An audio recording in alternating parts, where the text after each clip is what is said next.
2 Timotius pasal 2. Panggilan untuk ikut menderita.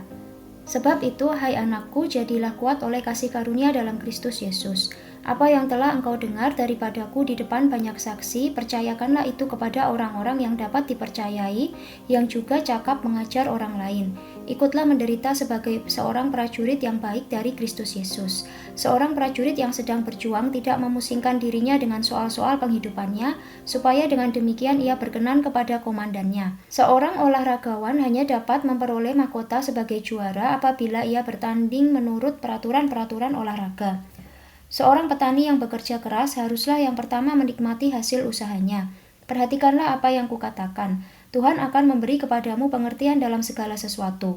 Ingatlah ini, Yesus Kristus yang telah bangkit dari antara orang mati, yang telah dilahirkan sebagai keturunan Daud, itulah yang kuberitakan dalam Injilku. Karena pemberitaan Injil inilah, aku menderita malah dibelenggu seperti seorang penjahat, tetapi firman Allah tidak terbelenggu. Karena itu aku sabar menanggung semuanya itu bagi orang-orang pilihan Allah, supaya mereka juga mendapat keselamatan dalam Kristus Yesus dengan kemuliaan yang kekal. Benarlah perkataan ini. Jika kita mati dengan Dia, kita pun akan hidup dengan Dia.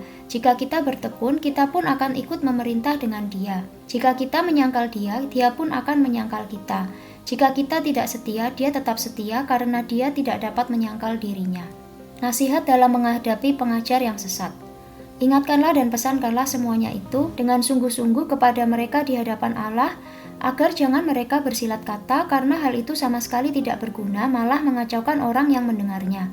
Usahakanlah supaya engkau layak di hadapan Allah sebagai seorang pekerja yang tidak usah malu, yang berterus terang memberitakan perkataan kebenaran itu. Tetapi hindarilah omongan yang kosong dan yang tak suci, yang hanya menambah kefasikan. Perkataan mereka menjalar seperti penyakit kanker.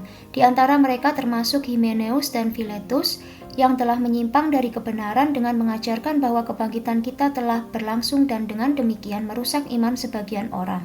Tetapi dasar yang diletakkan Allah itu teguh dan materainya ialah Tuhan mengenal siapa kepunyaannya, dan setiap orang yang menyebut nama Tuhan hendaklah meninggalkan kejahatan. Dalam rumah yang besar bukan hanya terdapat perabot dari emas dan perak, melainkan juga dari kayu dan tanah.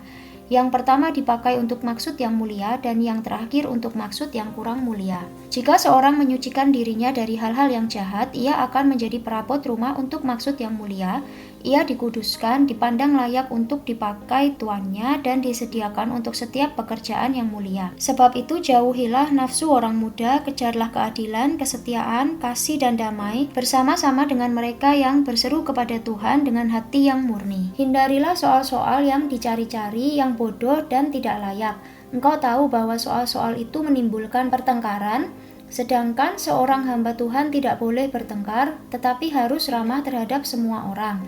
Ia harus cakap mengajar, sabar, dan dengan lemah lembut dapat menuntun orang yang suka melawan, sebab mungkin Tuhan memberikan kesempatan kepada mereka untuk bertobat dan memimpin mereka sehingga mereka mengenal kebenaran, dan dengan demikian mereka menjadi sadar kembali karena terlepas dari jerat iblis yang telah mengikat mereka pada kehendaknya.